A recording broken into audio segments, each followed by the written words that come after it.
Shalom. First and foremost, before I get started, I'd like to give all praises, honor, and glory to where it's due to Yahweh, Bahashem, Yahushai, Bahashem, Chakwadash. Double honors as always to the apostles, bishops, elders of Great Millstone who are well and who taught us this truth. Today's lesson is going on to a news report. The MOU between America and Iran has officially come to an end. 60-day MOU.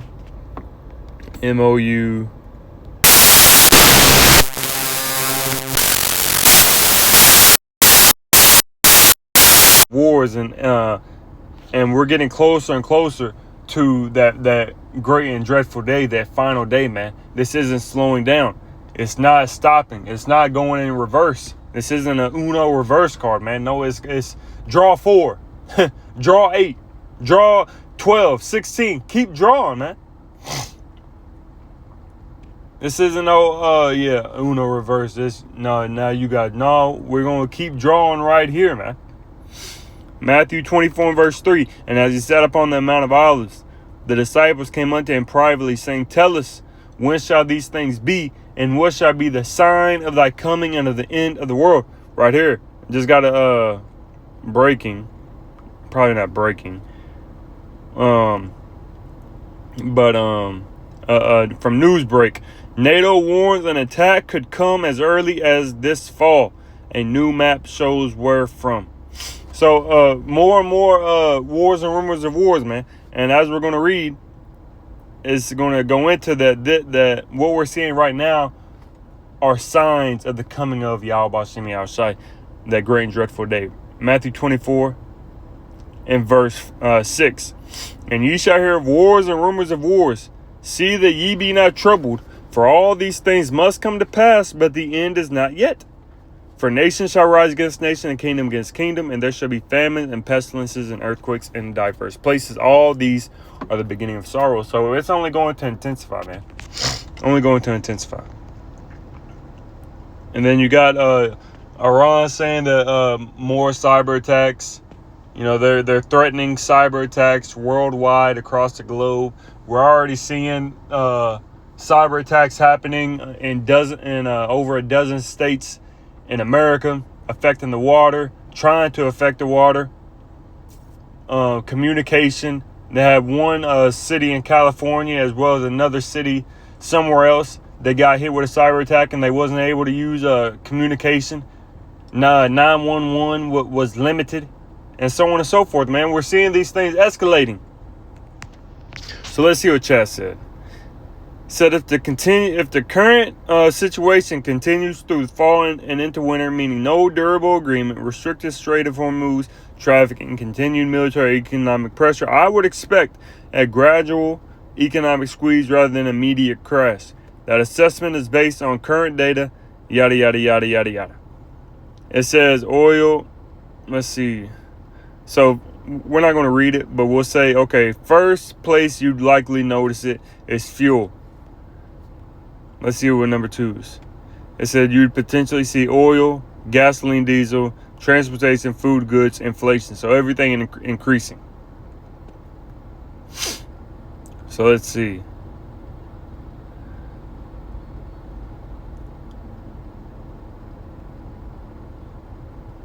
Let's see. If there is no deal,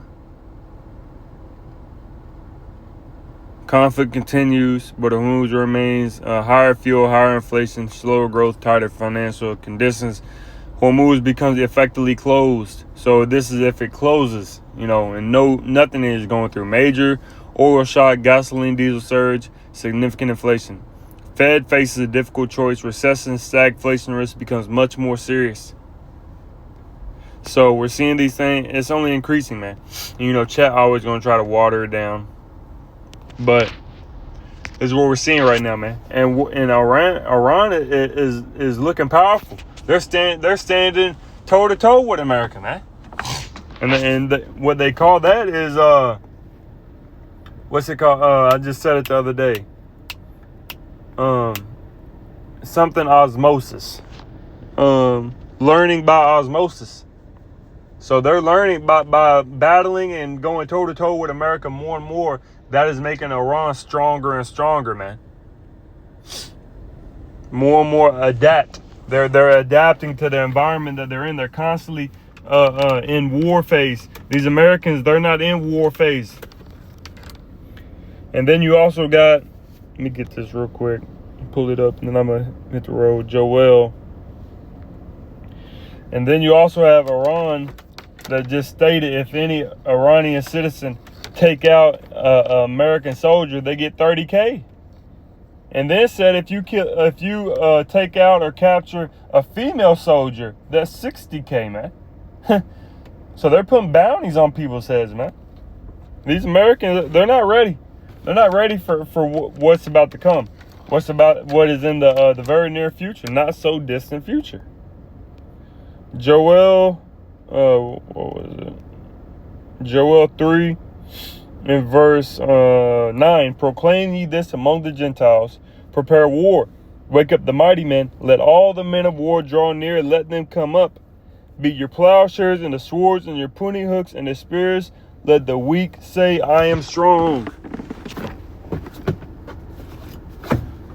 So with that, I'm gonna hit the road. I might make it in transit for like a few minutes, and then and if any scriptures pull up come to mind, I'll quote it. But this is what we're seeing, man. We're seeing Iran saying, "Hey, man, we're not so little anymore. They're standing up to the bully."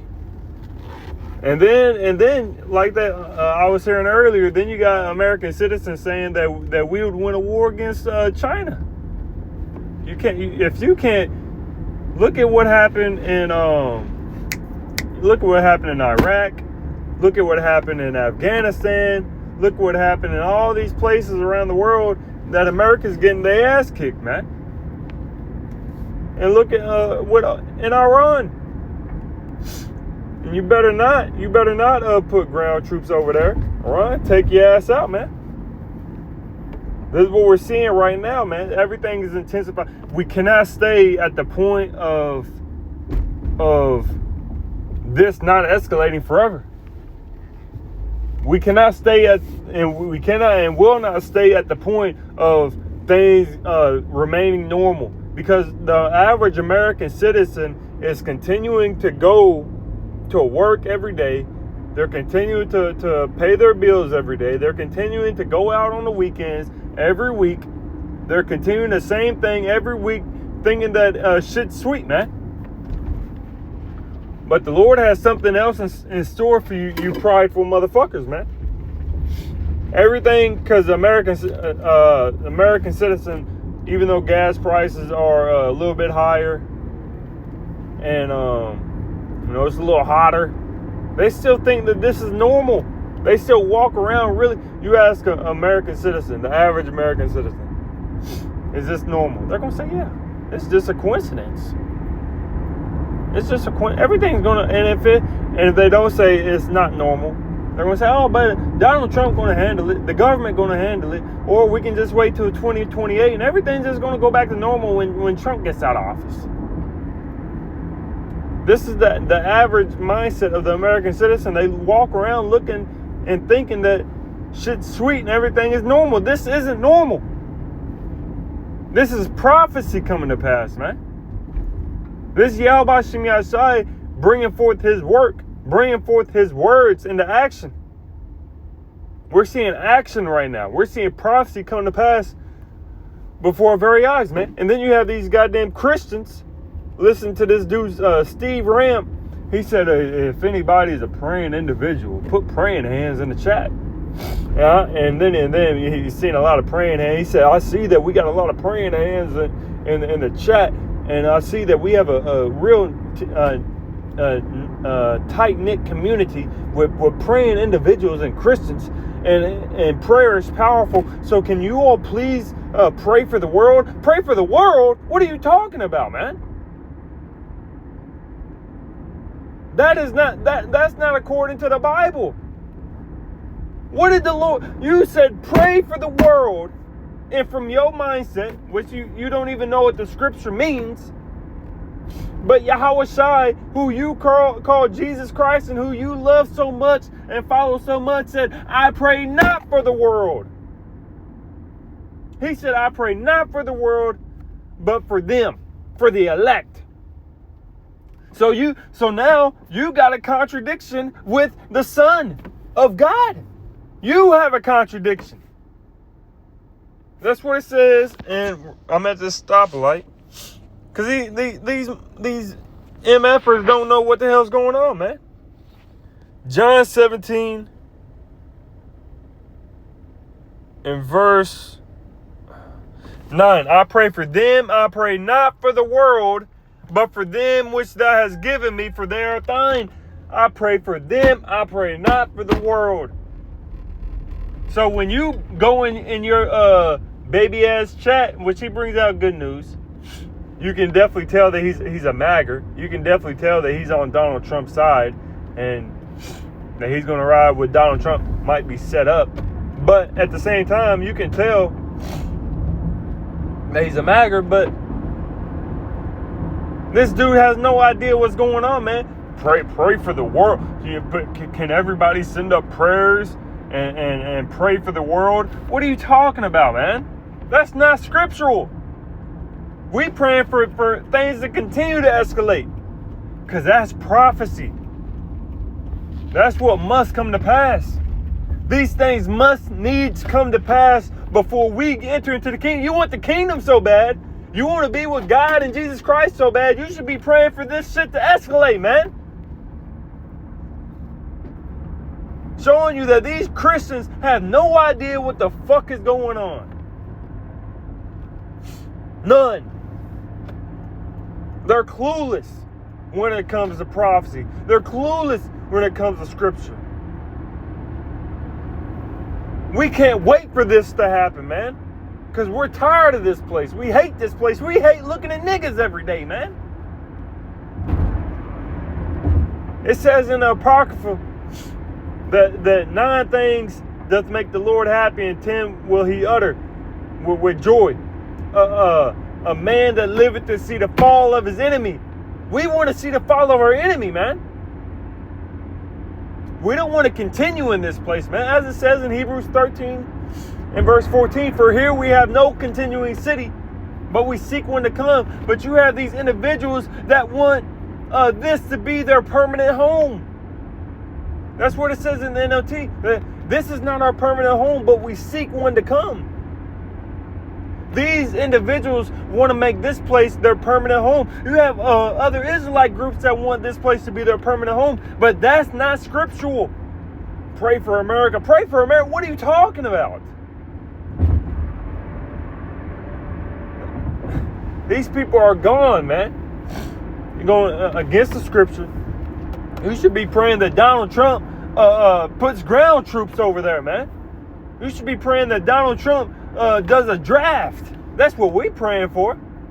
We're praying for prophecy to come to pass, while you're praying for your own stomach, for your own belly, for your own fleshly needs, man. We want this to come to pass yesterday. We don't want to continue this bullshit, man. We hate this fucking place. Bro's getting tired. Knees starting to crack. Man, we want to get out of here, man.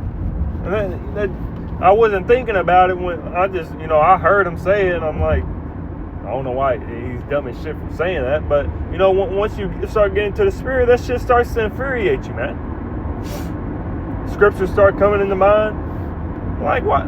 Yahweh Shai said, I pray not for them, I pray for them, I pray not for the world. So what are you talking about? Again, you butchered that. When you read that, you don't even know what you're reading. And then dude talking about, join my other channel, Holy Bible KJV. And if you want to hear the same man that brings forth your news every day, come on over to that channel and listen to the same man that brings out your news every day, reading the Bible. Man, you don't even know what you're reading, man. Put the scriptures down and bring out the news, man. Nobody wants to hear all that Bible talk from you, because you don't know what the hell's going on, man. Him and all you other individuals, man. If it ain't the apostles, bishops, elders, a great millstone on down, you need to put the book down and be quiet. and like-minded individuals, be quiet, man. Lord's about to shut a lot of y'all's mouth, man. Because y'all don't know what the hell's going on. News report. Things are intensifying. Things are escalating, and it's only going to escalate because that's prophecy. That's according to who you call God. And we will see an escalation. We will see things intensifying. Because we're at the end of this wicked hegemony. 2nd Ezra 6 and verse 9. For Esau is the end of the world, and Jacob is the beginning of it that followed. So we're at the end, man. Continue to stay prayed up and continue to pray for the downfall of this bitch, man. So, Lord willing, this lesson was edifying to the spirit, to the body, to the fold. Before and off, let to give our praise, honor, and glory to where it's due to Yahweh, Bahashem, Yahushai, Bahashem, Chakudash. Double honor as always to the apostles, bishops, elders of Great Millstone. Until next time, Shalom.